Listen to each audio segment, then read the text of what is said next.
नमस्कार, मैं आयुषी आप सभी दर्शकों का अन्नदाता कार्यक्रम में स्वागत करती हूँ। त्याग और तपस्या का दूसरा नाम है किसान। कृषि ही उसकी भक्ति है और कृषि ही उसकी शक्ति है। कृषि ही उसकी निद्रा है और कृषि ही उसका जागरण है। ऐसे ही भारतीय किसानों को खेतीबाड़ी से जुड़ी हुई बहुत सी नई लाभकारी जानकारियां देने के लिए हर रोज सुबह हम आपके साथ आते हैं। तो चलिए कार्यक्रम शुरू करने से पहले देखते हैं क्या है आज के अन्नदाता में। आम के फलों को पकाकर किसान कैसे बनाए खास।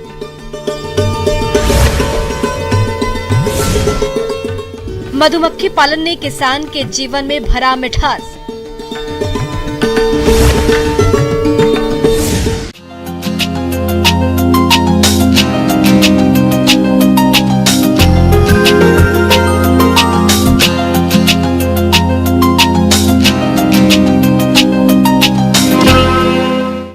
आम को फलों का राजा यूं ही नहीं कहा जाता है। देश में आम की बहुत सी किस्में हैं। दुनिया भर से ज्यादा भारत में ही आम का उत्पादन होता है। आम को खाने के अलावा मैंगो शेक से लेकर मिठाई बनाने तक काम में लाया जाता है। अभी बाजार में आम लोगों के बीच काफी खास हो रहा है। तो किसान भाइयों, अधिक आय के लिए कैसे आम को आप बनाए खास, आइए जानते हैं बागवानी विशेषज्ञ डॉक्टर A.K. तिवारी से।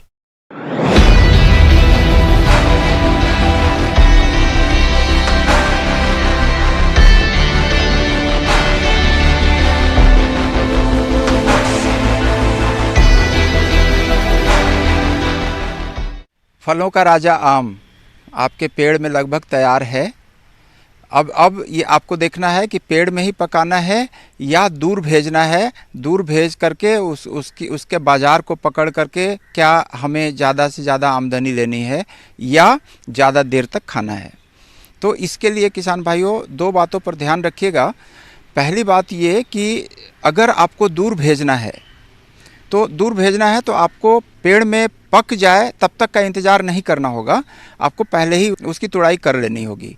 तो इसके लिए क्या करना होगा कि जब आम के आकार में वृद्धि रुक जाए तो उसके बाद वो जब पकने की तरफ बढ़ेगा तब उसमें विटामिन सी कंटेंट है, मतलब खट्टापन है तो मीठापन की ओर जाएगा। अगर रंग हरा है उसका तो रंग पीलापन की ओर जाएगा। ये क्रियाएं होंगी। तो रंग हरा से पीला होने लगे, मतलब पकने लगे, उससे पहले ही तुड़ाई करनी है। अगर दूर भेजना है तो पहले तुड़ाई करेंगे तो हमारे पास ज़्यादा टाइम रहेगा कि हम यहाँ से वहाँ भेज पाएँ या उसकी जो क्रियाएं हैं ज़्यादा दिन तक रखने की, वो क्रियाएं हम कर पाएँ। आम एक प्रकार का रसीला, पौष्टिक और विटामिन ए से भरपूर स्वादिष्ट फल है जो लोगों के बीच सबसे ज्यादा पसंद किया जाता है। फलों का राजा आम की तुड़ाई बागवान भाई कर रहे होंगे और अक्सर देखने में आता है कि पेड़ की ऊंचाई पर लगे आम को डंडे से पीटकर तोड़ देते हैं। ये तरीका गलत होता है क्योंकि इससे आम को चोट लग जाती है और आम खराब हो जाता है। कई बार सही तरीके से आम न तोड़ने से किसानों को अधिक नुकसान उठाना पड़ता है, जबकि आम तोड़ने का सही तरीका है छोटे पेड़ों से आम को हाथ से ही तोड़ना चाहिए और बड़े पेड़ों से आम हार्वेस्टर की सहायता से तोड़ना चाहिए। अधिकतर पेड़ों के नीचे जाल बांधना चाहिए ताकि हार्वेस्टर या फिर हाथ से आम छूट भी जाए तो जाल में गिरे। इससे फलों को चोट नहीं लगती और फल खराब नहीं होते और इसका अच्छा मूल्य मिलता है। अब बात आती है कि हम तुड़ाई कैसे करें कि कम से कम उसमें हानि हो, कम से कम उसमें डैमेज हो और ज़्यादा से ज़्यादा दिन तक रहे और स्वस्थ रहे, गुणवत्तापूर्ण रहे। तो इसके लिए किसान भाइयों हम क्या करते हैं कि पहली कोशिश करते हैं कि इसमें कोई चोट ना लगे, खरोंच वगैरह नहीं आना चाहिए। इवन पत्ती से भी फलों में खरोंच आने की संभावना होती है, पेड़ के डंठल से भी खरोंच आने की संभावना होती है। तो इससे हमको बचाना है। तो इसके लिए हम क्या करते हैं कि जो तुड़ाई करते हैं वो हाथ से बल्कि करने की कोशिश करते हैं। स्केटियर लीजिए, कैंची लीजिए और कैंची से डंठल सहित काटिए। उसमें रगड़ कम होगी और हाथ में आपका आएगा और हाथ में आने से वो फल सुरक्षित रहेगा। डंठल सहित हमको हार्वेस्टिंग करनी है। तो डंठल सहित में कितना डंठल छोड़ें? आप 7 सेंटीमीटर तक जा सकते हैं। 7 सेंटीमीटर तक आप डंठल छोड़ेंगे तो फल की गुणवत्ता भी बनी रहेगी, फल में डैमेज भी नहीं होगा और ज़्यादा से ज़्यादा दिन तक आपका फल सुरक्षित रहेगा, ताकि आप इसकी राइपनिंग प्रोसेस जो होगी, पकने की जो प्रक्रिया होगी वो थोड़ी स्लो हो जाएगी। तो स्लो होगी तो आप ज़्यादा से ज़्यादा दिन तक फल को रख सकते हैं खाने लायक भी, और भेज भी सकते हैं ज़्यादा से ज़्यादा दूर तक, ताकि आपको आमदनी ज़्यादा से ज़्यादा मिले। आम पकाने की कई विधियां अपनाई जाती हैं, जैसे पेपर के माध्यम से आम को पकाना, सूती कपड़े की मदद से कच्चे आम को पकाना। इसके अलावा अन्य देशी तरीके हैं, लेकिन आर्थिक और गुणवत्ता की दृष्टि से सबसे आसान और अच्छी विधि कौन सी है जिससे आम को पकाकर अच्छा खासा मुनाफा कमाया जा सके? वह इस प्रकार है।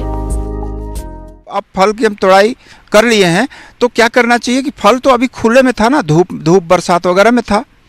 अब हम क्या करेंगे कि वो फल में अंदर में गर्मी होती है, तो जैसे हम डंठल के साथ तुड़ाई किए हैं, तो रनिंग वाटर से एकदम जहाँ पे पानी बह रहा हो, जैसे राहट या मोटर का पंप आप चला दिए हैं, पानी बह रहा है, तो वहाँ पे कम से कम 10 मिनट तक उस फल को धोएं।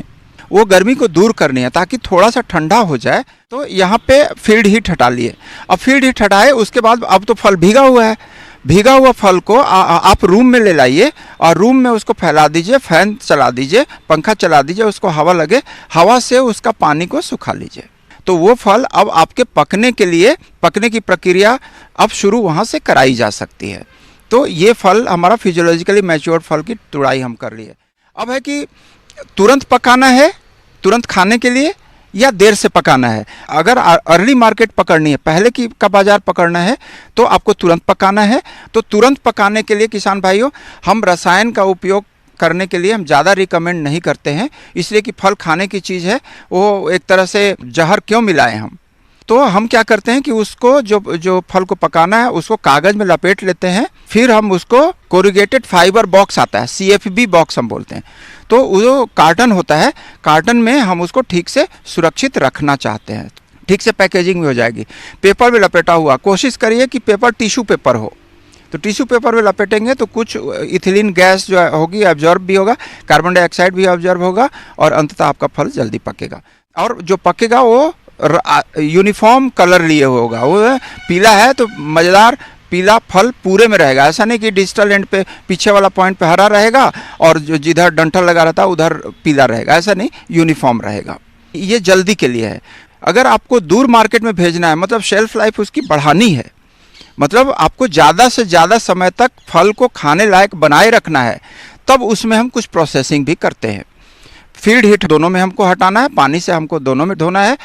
तोड़ने की प्रक्रिया बिल्कुल उसी तरह रहेगी, डंठल के साथ तोड़ना है। अब हमको क्या करना है कि हमको ज़्यादा से ज़्यादा देर तक लेना है, तो अब इसमें कारण पे जाना होगा। क्या कारण है कि फल जल्दी पकता है, तो जल्दी पकाने वाला कारण को हम थोड़ा दूर करने की कोशिश करते हैं। इसके मुख्य रूप से 3 कारण होते हैं। पहला कारण, श्वसन की क्रिया ज़्यादा तेज हो तो जल्दी फल पकेगा। दूसरा कारण कि इवेपोरेशन, मतलब पानी उसमें ज़्यादा से ज़्यादा मॉइस्चर, ज़्यादा से ज़्यादा लॉस हो, जल्दी से लॉस हो, तो भी जल्दी पकेगा। और तीसरा कारण है कि कहीं से भी अगर उसको गर्मी ज़्यादा मिली है, तो या गर्मी ज़्यादा मिल रही है, तो फल जल्दी पकेगा। मतलब तापमान, आर्द्रता और श्वसन की क्रिया। तो श्वसन की क्रिया को हम थोड़ा सा रोक तो सकते नहीं हैं, तो श्वसन की क्रिया को थोड़ा सा स्लो करते हैं। तो मध्यम करने के लिए हम क्या करते हैं, उसको कभी देखे होइएगा कि तेल से कोटिंग कर दिया, थोड़ी चमक भी आ जाती है और फल भी अच्छा लगने लगता है, और वो जो स्टमाटल पोर है वो उसका छिद्र भी थोड़ा सा पतला हो जाता है, तो गैस का आदान प्रदान की क्रिया स्लो हो जाती है। तो कोटिंग किया, अब कोटिंग हम ऑयल भी करते हैं या वैक्स, खाने वाला वैक्स भी कोटिंग करते हैं। दूसरी बात है कि आपको हीट से बचाना है, टेम्परेचर हाई नहीं होना चाहिए। तो इसके लिए आप तो जानते हैं, जैसे फ्रीजर में ठंडी चीज़ में रख दें तो कोल्ड स्टोरेज में रख देते हैं, या ठंडी जगह पे रख देते हैं, या कभी कभी जीरो एनर्जी कूल चैम्बर वगैरह में रख देते हैं, तो ये लंबे समय तक चलता है। तीसरा कारण है मॉइस्चर लॉस, तो हम धूप में नहीं रखते, वही तापमान से कुछ हद तक जुड़ा हुआ है। ये ज़्यादा देर तक हम हाई टेम्परेचर में नहीं रखते हैं, तो उससे इवेपोरेशनल लॉस, मॉइस्चर लॉस, ट्रांसपिरेशनल लॉस जिसको हम बोलते हैं, वो कम होगा।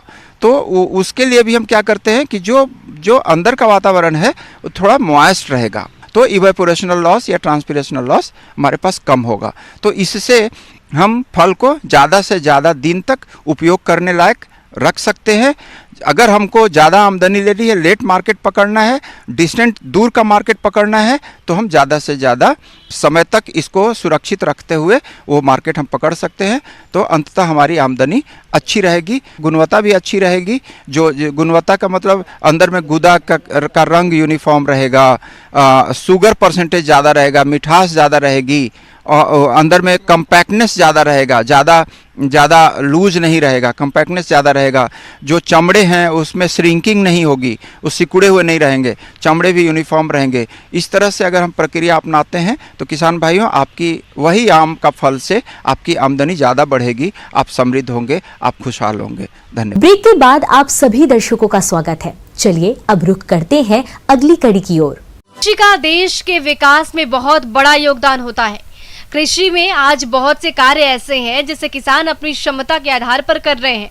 उन्हीं में से कई किसान मधुमक्खी पालन कर रहे हैं, जो कई लोगों को काम तो दे ही रहे हैं, अपनी आय भी खूब बढ़ा रहे हैं। तो आइए मिलते हैं ऐसे ही सफल किसान अशोक कुमार से, जो 32 साल से इसे कर रहे हैं और लाखों कमा रहे हैं।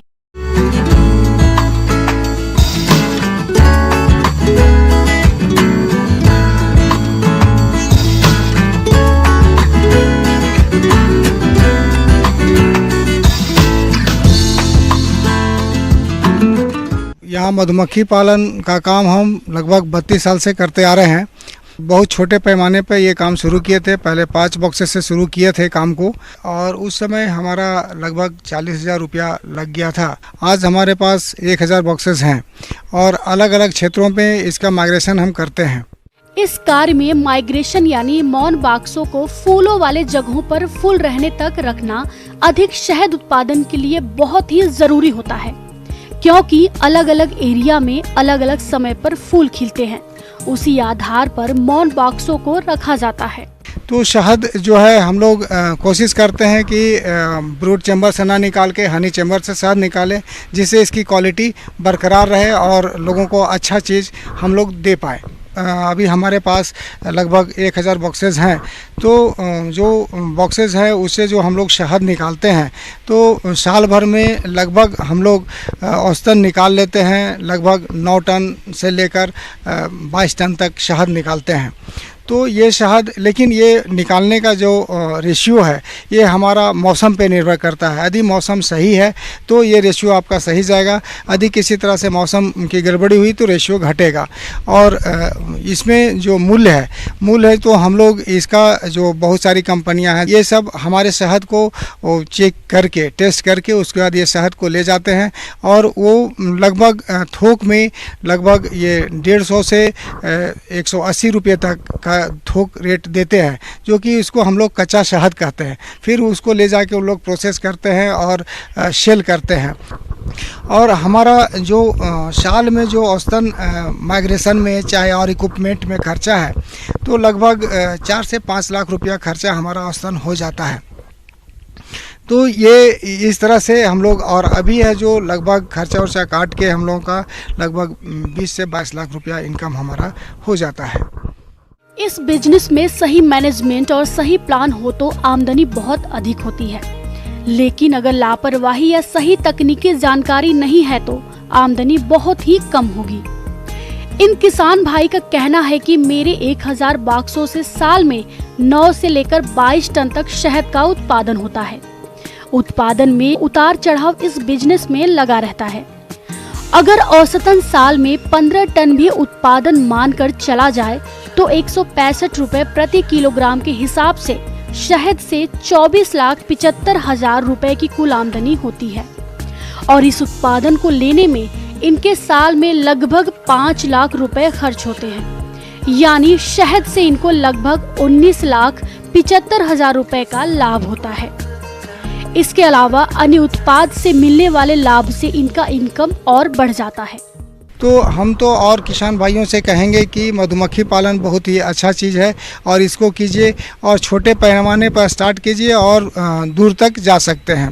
इसमें शुरुआत में कम बक्से से स्टार्ट कीजिए और धीरे धीरे उसको माइग्रेट करके किसी और अलग किसान से जुड़ के ये आगे आप माइग्रेशन करके और अपने बक्से को बढ़ा सकते हैं। ब्रेक के बाद एक बार फिर से आप सभी दर्शकों का अन्नदाता कार्यक्रम में स्वागत है। बढ़ते हैं अगली प्रस्तुति की ओर। मौसम के अनुसार प्रबंधनों पर ही टिकी है आपकी खेतीबाड़ी, इसलिए मौसम पूर्वानुमान और उस पर आधारित साप्ताहिक कृषि सलाह इस प्रकार है। ग्रामीण कृषि मौसम सेवा, कृषि अनुसंधान केंद्र स्वामी केशवानंद, राजस्थान कृषि विश्वविद्यालय, बीकानेर द्वारा भेजे गए मौसम पूर्वानुमान रिपोर्ट के आधार पर जिला बीकानेर और इससे लगे जिलों के किसान भाइयों को सलाह दी जाती है कि आने वाले दिनों में दिन और रात के तापमान में कमी होने, कम अपेक्षित आर्द्रता के साथ तेज गति की हवाएं चलने और आंशिक बादल छाए रहने के साथ हल्की वर्षा होने की संभावना है। आगामी 3 दिनों के दौरान इन क्षेत्रों में अधिकतम तापमान 40 डिग्री सेल्सियस और न्यूनतम तापमान 27 से 28 डिग्री सेल्सियस रहने की संभावना है। ऐसे में इन क्षेत्रों के किसान भाइयों को सलाह दी जाती है कि वर्षा के पानी को जितना हो सके संरक्षित करने का प्रयास करें। बारिश की संभावना के कारण किसानों को सलाह दी जाती है कि खाली खेतों में हल्की जुताई करें। इससे वर्षा का पानी खेत में संरक्षित होगा और फसलों में सिंचाई के कारण एकत्रित हुए लवण भी जड़ क्षेत्र से बाहर चले जाएंगे। क्षारीय मृदा वाले खेतों में मानसून की वर्षा शुरू होने से पहले गहरी जुताई करके जिप्सम या सड़ी हुई गोबर की खाद डालकर रखें। जिन क्षेत्रों में पिछले दिनों वर्षा हो गई है, वहां पे मूंगफली की बुआई के लिए 10 से 15 टन प्रति हेक्टेयर की दर से अच्छी तरह से सड़ी हुई गोबर की खाद या कंपोस्ट को समान रूप से बिखेर कर खेत में मिलाएं। मानसून या मानसून के पहले की वर्षा का लाभ लेने के लिए मूंगफली की बुआई की तैयारी करें। उन्नत बीज उपचार के लिए रसायन, उर्वरक आदि की व्यवस्था करें और अच्छी मात्रा में वर्षा होने पर बुआई करें। मूंगफली में बिजाई से पहले 2.5 ग्राम क्लोरोथैलोनिल या 2 ग्राम कार्बेंडाजिम प्रति किलोग्राम बीज की दर से उपचारित करें। जहां सफेद लट का प्रकोप हो वहां 3 मिलीलीटर प्रति लीटर की दर से इमिडाक्लोप्रिड का प्रयोग करें। इसके बाद राइजोबियम पीएसबी जीवाणु खाद 3 पैकेट प्रति हेक्टेयर के लिए उपलब्ध बीज को उपचारित करें। बिजाई के लिए उन्नत बीज जैसे NG10, TG37A आदि का चयन करें।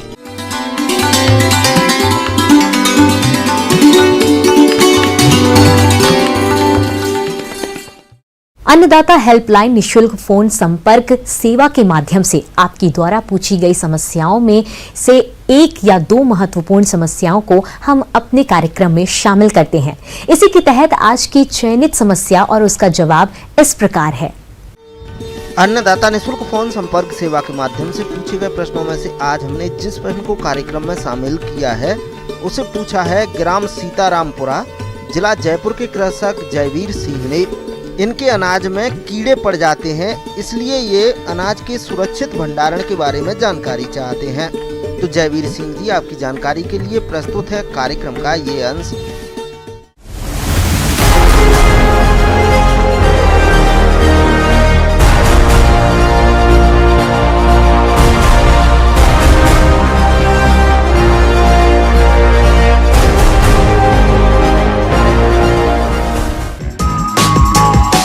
हमारे किसान भाई अनाज तो उपजा लेते हैं, लेकिन भंडारण की सही जानकारी नहीं होने की दशा में उनका अनाज खराब हो जाता है।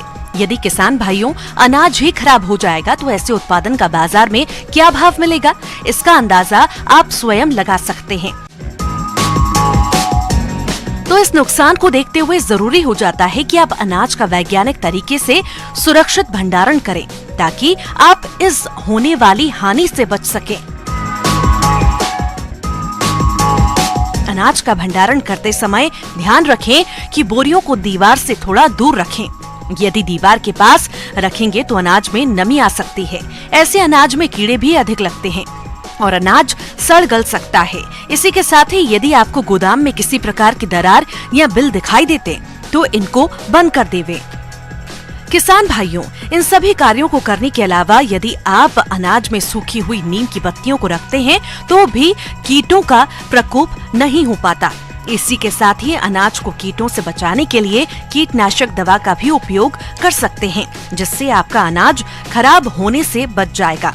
और अनाज को लंबे समय तक भंडार गृह में सुरक्षित रखा जा सकता है।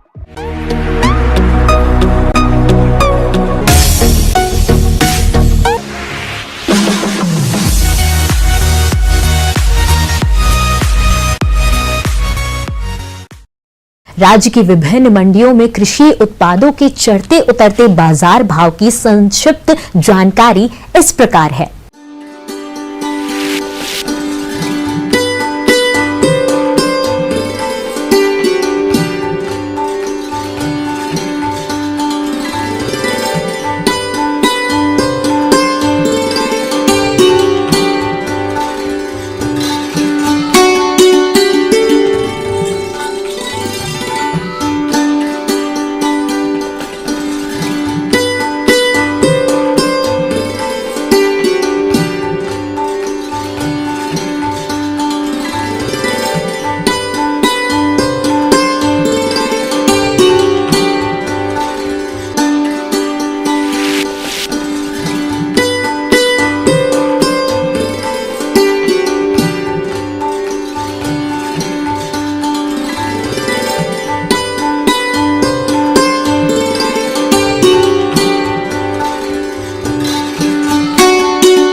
हम यह उम्मीद करते हैं कि आज का कार्यक्रम आप सभी दर्शकों के लिए उपयोगी रहा होगा। किसान भाइयों, अन्नदाता आपकी सेवा के लिए संकल्परत है और कृषि संबंधित समस्या एवं सुझावों के लिए आप हमें इस पते पर संपर्क कर सकते हैं। प्रोड्यूसर अन्नदाता, news 18 Rajasthan, Ramoji film city, Hyderabad 501512। साथ ही आप हमें ईमेल भी कर सकते हैं। हमारा ईमेल है p18 annadatarajasthan@nw18.com। इसके अतिरिक्त आप हमें निशुल्क हेल्पलाइन नंबर 180088921163 पर सोमवार से शनिवार सुबह 10 से शाम 4 बजे के बीच संपर्क कर सकते हैं। फिलहाल अन्नदाता की पूरी टीम को इजाजत दीजिए। कल फिर इसी समय आपसे मुलाकात होगी कृषि संबंधित कुछ और महत्वपूर्ण जानकारियों के साथ। नमस्कार।